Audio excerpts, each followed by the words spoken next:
Hi everyone, it's Hidej. I'm back with another game that I want to show you. It was played in 2004 as a game in the Ranking League C2 class. Playing black is Hirokazu UENO. He became professional in the year 2000 and he's 5th dan now. Playing white is MAEDA. He's 8th dan and he's the winner of 36th NHK Cup tournament in 1986. The reason I picked up this game is there's a very interesting move in the endgame. So let's check it out. Okay, white plays rook to 2b. Okay, this is opposing rook strategy. This is the first opposing rook game that I cover in my videos. Now king 6h, c3b, king 7h, king 6b. Bishop 7g. Okay, this move means black wants to castle his king into left-hand mino or anaguma, so he wants to adopt slow game here. c7b, gold 5h from the right, king 7a, 5f, and c to 4c, c5g, but here white plays gold to 3b. Usually the ranging rook's left gold goes to this way, forming a mino castle, but sometimes it goes this way, as in this game, which means he wants to make a rapid attack. This gold makes him ready for a full-scale battle, putting the defender on this side too. Okay, black played 3f, but here white starts to attack as early as in here. Yes, he played 2d. Okay, black takes it, and then white takes it with the rook. This is possible because the gold hasn't moved to 5b, but went over to this way on the right side of the board. So if black simply takes it, white forms a good defense structure against any rook drop. But you see, black's camp is really vulnerable to these kind of rook drops. So black can't take it, so he drops a pawn to 2e, declining the rook trade. Rook 2b, and 4f, king castles, king 8h, 1d, and 0 to 7h. So black chooses a mino castle. Okay, 5d, edge pawns, and 0 to 6f, trying to attack on the 5th file. Okay, bishop 4b, and black plays pawn to 5e. Knight 3c, knight 3g, rook 2a. Really good square for a rook. Okay, now here, gold to 4g, protecting the knight's head. And after that, black starts to attack on the 3rd file, 3e. The gold's move to 4g was a preparation for this move. Okay, and black's tactic here is pretty interesting. After white takes it, now black takes a pawn on 5d. Because you see, now if the silver takes it, the 3d square is unguarded, so black can win knight. So white can't take that pawn, but he played pawn drop to 5f, an interesting dangling pawn. Likewise, black can't take it because the knight will be attacked. So black played rook to 2f, protecting the 3f square. White sacrificed that pawn and forced the rook to move to the 3rd file, and then he took the pawn. Black takes the pawn too. Well, if you see this black structure, you can see black has to be careful about this kind of silver drops. But white doesn't have any silver now, so it's okay. White played pawn drop to 3d. A pretty interesting pawn sack. If black takes it, maybe white can move this gold to a really nice square 4c, buying one move by attacking the rook at the same time. I don't know. Anyway, black played rook to 2f, so 0 to 6c, reinforcing his castle. Now 0 to 5e, 7d, and pawn drop to 5d.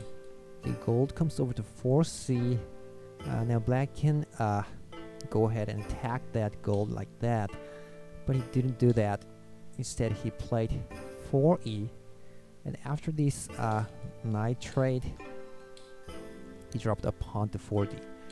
Okay, this is also a good idea. Now gold takes a pawn on 5d, and black just played pawn to 4c promote, attacking the bishop. But bishop can run to 1e, attacking the rook. So rook goes to 2g, but now here white plays a really good knight drop to 8d. Instead of protecting that pawn on 7f by, for instance, this kind of knight drop, black played pawn to 8f. Well, he just allows the knight to take that pawn. So white did that, knight to 7f, but then the king can run to 8g, technically attacking the knight, and also now white took that pawn on the 7th file. Black can drop his pawn to this really good square 7c anytime, although he's not gonna do that now. Okay, now white played bishop 4h promote. Now silver took the gold, silver takes it, and promoted pawn to 5c attacking the silver. White dropped a silver to 6e. Okay, pretty good move. If the gold takes it, the silver can run. So he just took the silver, so white takes the gold. And then pawn drop to 7c. Okay, here comes that move. And white has two options. One is taking with knight, but actually he didn't do that. I'm not sure why. Maybe he didn't like this attack or this knight drop. I'm not sure. Anyway, he played silver to 7c. So black just moved the promoted pawn to 6c attacking the silver. But here white makes an interesting move. Pawn to 8d, enlarging the king's room and also threatening to attack on black's king's weak point, the king's head. White simply takes a silver, knight recaptures, the silver drop to 6c, mainly trying to come over to this really nice square. So white played silver to 6e. Now black attacks it with a pawn, so white attacks the silver too by a gold drop. Knight drop to 5e, saving the silver. He just takes it. So now black is no longer attacking this square, so white can now take the pawn on 6f. Okay, and now black calmly played promoted knight to 6d. Well, I think he can also attack more aggressively with this gold sack. After he takes it, silver drop, threat mate with gold drop to 7b. Basically white will have to defend, but black can simply take this. White can only take this silver, so still a threat mate. Well, silver drop, we see another knight drop. White has to take it. Well, so I think black is doing pretty well in this line, but anyway, black didn't do that. He just played promoted knight to 6d. Okay, so here gold 7b. Black drops a silver, but white drops his silver too to 8c. Okay, black played gold drop to 5c. An interesting move. Okay, silver to 7e. Silver takes the gold. Silver takes it. And promoted knight to 7d attacking the silver. But the horse is protecting that silver, so it's fine. White drops a silver to 6e, attacking the promoted knight. So it takes the knight, and then white took it with the king. Very cool.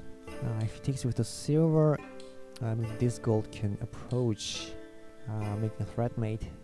So maybe he didn't like that. So he took with the king. Bishop promotes to 3c. Well, I think he didn't want to simply make this kind of check. He wanted to make a horse. Okay, now here is white's turn to make this really effective attack. Pawn to 8e, attacking the king's head. This pawn push is really difficult to defend against. The silver is also attacking here. And you see the knight also covers this square, and horse's influence is really strong. So black played knight drop to 7g, attacking the silver. White took the pawn, king runs, and then he saved his silver to 7d. Okay, horse check here, pawn drop, and horse to 5d, attacking the rook. Okay, now here comes the very move that white has been wanting to play for long. activating that idle piece by swinging it to 8a, attacking on the 8th file. Black blocks it with a pawn. White played knight to 6c, blocking the horse. He did that because White's king was pretty much in danger, but now pawn to 6e. 6d square is a nice square for blacks to attack on. Now here, horse to 6f. Okay, a great move. Black's king is also pretty much in danger. Okay, black takes 6d, the zero takes it. Another pawn drop. He had an option of taking this gold here, threatening to drop the gold here, but he didn't do that. He brought the silver back to 7e. Okay, now this is an important position. Black makes a decisive move. It's gold drop to 6g, attacking the horse. Well, I believe he had read all through the moves after this position, concluding that he can win by this move. For one thing, if White runs, Black can sack this pawn and takes his knight, so it's over. But this decision to drop this gold would need something of a bravery, because White will definitely take it with the horse, and it's one way to go. He'll drop that gold to 8h. Yes, the king runs to 9g. Well, it's not a mate, but here comes this proverb: push the edge pawn on an edge king. Pawn to 9e, a powerful threat mate. And what is great about this edge pawn push is, even if black takes it back, it's still a checkmate. Start from this pawn promotion, clearing all the pieces, and another pawn drop. The king runs sideways, but another pawn drop, silver drop, then lands check and checkmate. So it seems black's king is in a big trouble. But here black has a good idea that he has prepared for this.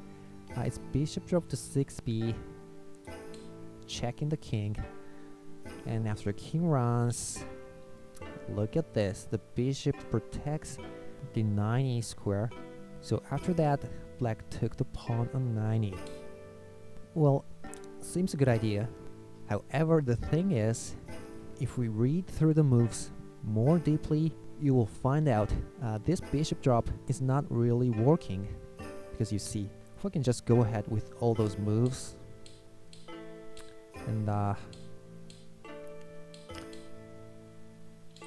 see here, White can simply sack his lance, letting the bishop take it and promote, but he can drop a pawn and clear them all like that, and look at this nice rook drop in the end, and the rest is a simple checkmate with this bishop drop.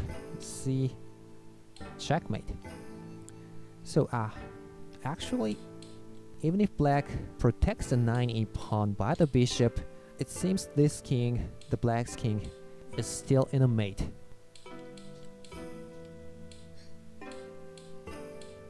So what White did here at this position is, yes, he went for that mate, doing the exact moves that I have just shown you now. So pawn promotion, and pawn drop, another pawn drop, and silver drop, and land sack to 9e. So as I've said, it's gonna be a checkmate. But it wasn't. Can you see why? Now try to find UENO's next move, which he must have seen before he dropped that golden 6g. You see it? Okay, here's what it is. He took the lance by the bishop, yes, but with it, unpromote. Well, it's hard to see this unpromotion move, but now I'm sure you see the meaning of this move. Now black's king is not a mate because mate with a drop pawn, so White can't drop his pawn, so it's no mate. Now White has to worry about his king too, but White can still go ahead. He moves the rook to 9a, adding another piece to the 9th file, and it's a threat mate again, right? With simply taking the bishop. So black still has to do something about that threat mate, but he has a good move. Lance drop to 8d. Well, you see, White can't drop another pawn to block, so he had to take it with the silver. And after the silver moves to there, that silver lost control on this square, and more importantly, it lost control of this square too. So now the king can escape to there anytime. But for now, black takes advantage of this square. So horse to 60 checking. Well, you might want to block it with this silver, saving itself at the same time. But it seems a little bit too dangerous, so he just dropped his pawn to 7c. So now black took the silver on 8d. Okay, now here, white takes the bishop checking, of course. But look at this, the king can now run to 8f, and it's no mate. Unbelievable. And you see, the king is attacking the rook. So white just went ahead, promoting the rook. Okay, now black's king is almost in a brink mate. Here, UENO plays silver to 7a. And actually, this is a forced mate. The king ran to 9c, but gold drop. Silver takes upward. But after that, black played horse to 7d. And here, white resigned. Well, you see, the rest is a simple checkmate. Knight leap here. Right. And what else?